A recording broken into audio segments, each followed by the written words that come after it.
బులెటిన్లో breaking news చూస్తున్నాం. BJP కార్యకర్తలకు ఆ పార్టీ రాష్ట్ర అధ్యక్షులు బండి సంజయ్ కరీంనగర్ జైలు నుంచి బహిరంగ లేఖ రాశారు.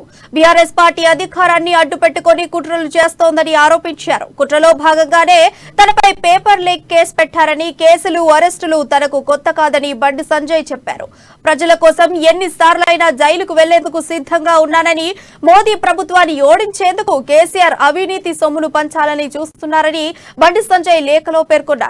బీఆర్ఎస్ కుట్ర బయటపడడంతో ప్రజల దృష్టిని మళ్లిస్తున్నారని ఆరోపించారు. టెర్రరిస్టులకు మద్దతిచ్చే మజ్లిస్ తో కేసీఆర్ అంటకడుతున్నారని, దేశాన్ని విచ్ఛిన్నం చేస్తున్న కమ్యూనిస్టులతో సైతం కలిసి కేసీఆర్ నడుస్తున్నారని బండి సంజయ్ విమర్శించారు.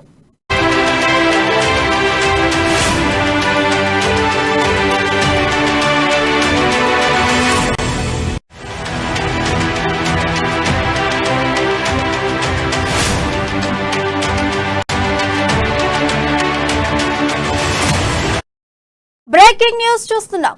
బీజేపీ కార్యకర్తలకు ఆ పార్టీ రాష్ట్ర అధ్యక్షులు బండి సంజయ్ కరీంనగర్ జైలు నుంచి బహిరంగ లేఖ రాశారు. బీఆర్ఎస్ పార్టీ అధికారాన్ని అడ్డుపెట్టుకుని కుట్రలు చేస్తోందని ఆరోపించారు.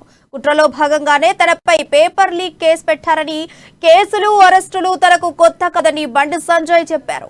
ప్రజల కోసం ఎన్నిసార్లైనా జైలుకు వెళ్లేందుకు సిద్ధంగా ఉన్నానని, మోదీ ప్రభుత్వాన్ని ఓడించేందుకు కేసీఆర్ అవినీతి సొమ్మును పంచాలని చూస్తున్నారని బండి సంజయ్ లేఖలో పేర్కొన్నారు. బీఆర్ఎస్ కుట్ర బయటపడడంతో ప్రజల దృష్టిని మళ్లిస్తున్నారని ఆరోపించారు. టెర్రరిస్టులకు మద్దతిచ్చే మజ్లిస్ తో కేసీఆర్ అంటకడుతున్నారని, దేశాన్ని విచ్ఛిన్నం చేస్తున్న కమ్యూనిస్టులతో సైతం కలిసి కేసీఆర్ నడుస్తున్నారని బండి సంజయ్ విమర్శించారు.